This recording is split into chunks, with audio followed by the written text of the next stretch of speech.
It's December 28th. Here's your Russia-Ukraine war update. Let's go. I've been planning to do at least once a week a tactical update about what's going on at the battlefield. So I'm thinking about always tracing it just from the north down to the south.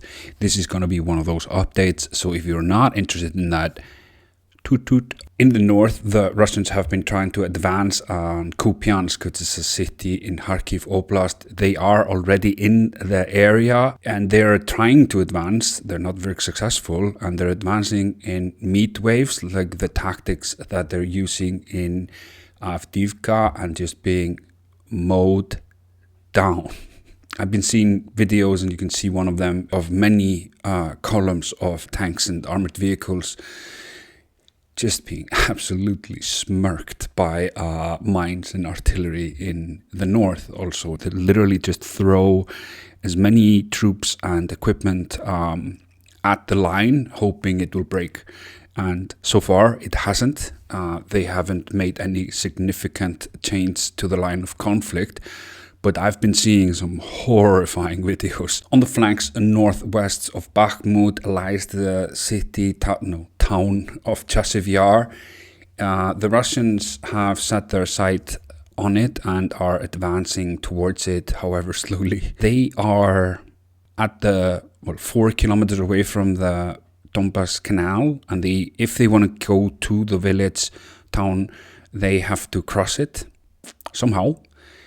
It's either done by a wet crossing or by road. The road that goes up to Chasiv Yar goes up 200 meters in a very fast elevation. Either option is horrible for the Russians. They are only 4 kilometers away from the canal itself. In Avdiivka, the Russians have kept on attacking the city from 3 prongs. Like I said before, the southeast, and then the northwest, and I'm mainly going to focus on that axis, specifically in the village settlement of Stepove, or what used to be the village and settlement of Stepove. If you look at aerial photographs of the settlement, I think there's at least one artillery hole, mortar hole, crater, whatever, every square meter in the settlement. So there's nothing left of it. And then when the Russians have been advancing, some of them have been like kind of digging dugouts to hide in, and they're all full now of corpses. So there isn't any room. Like, there's this literal pile of people. And if you can see here in this video, there's like a column, like a group of 10 to 14 armored vehicles being absolutely blasted out of commission.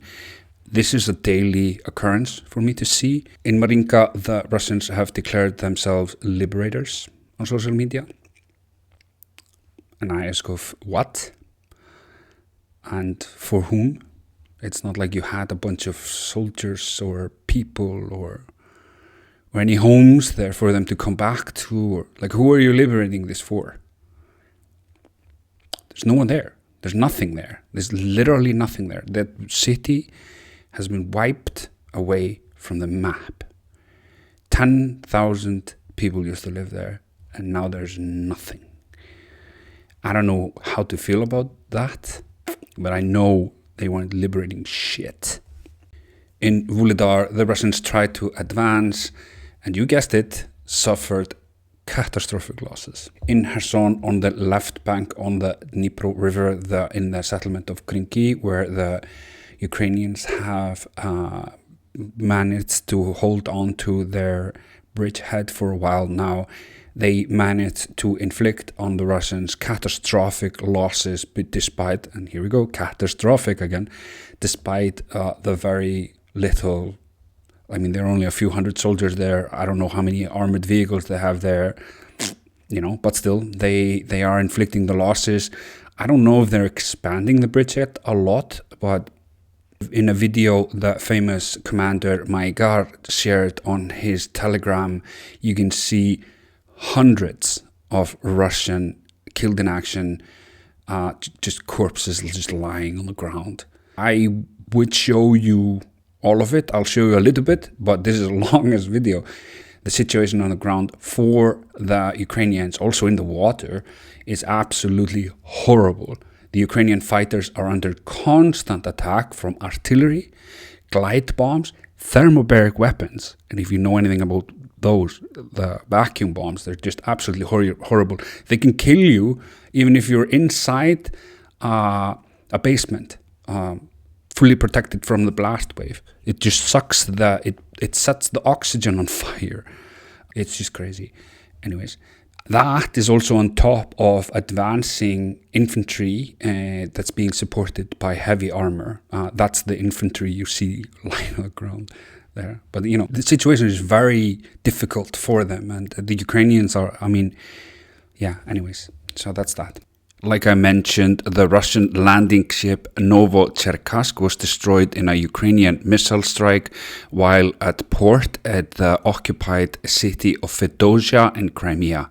It was a masterful strike. It was supposedly with 4 Scalp Storm Shadow missiles that found a way through a corridor that the Ukrainians kind of made by investigating how the air defense lies in the peninsula, alongside with attacks with drones on either side, and they found a way through the peninsula, just almost directly managing to hit the port. The port infrastructure was heavily damaged in the strike.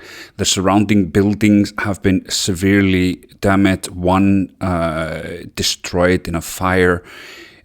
And one ship, UTS 150 Minesweeper, that was mainly used for training, now sits comfortably by Novocherkassk site at the bottom of the harbor. It seems like 2 other ships were damaged or even destroyed, because according to satellite images you could see them on fire. There's also few other ships in the harbor, and I doubt, compared to the damage you can see to the structure of the harbor, that those ships are fine.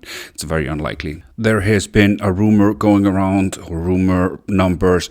Everyone is throwing some kind of numbers, from 2 pier guards that was just stationed at the ship, up to I think 80 was the last number of casualties.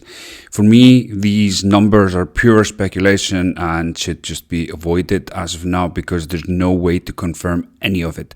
The incident itself takes the number of these large landing ships that Russia had in the Black Sea. It says that they destroyed 3 of them now, this one and the Saratov. It sank on March 24, 2022. The Minsk was fully destroyed in the dry dock alongside his submarine friend.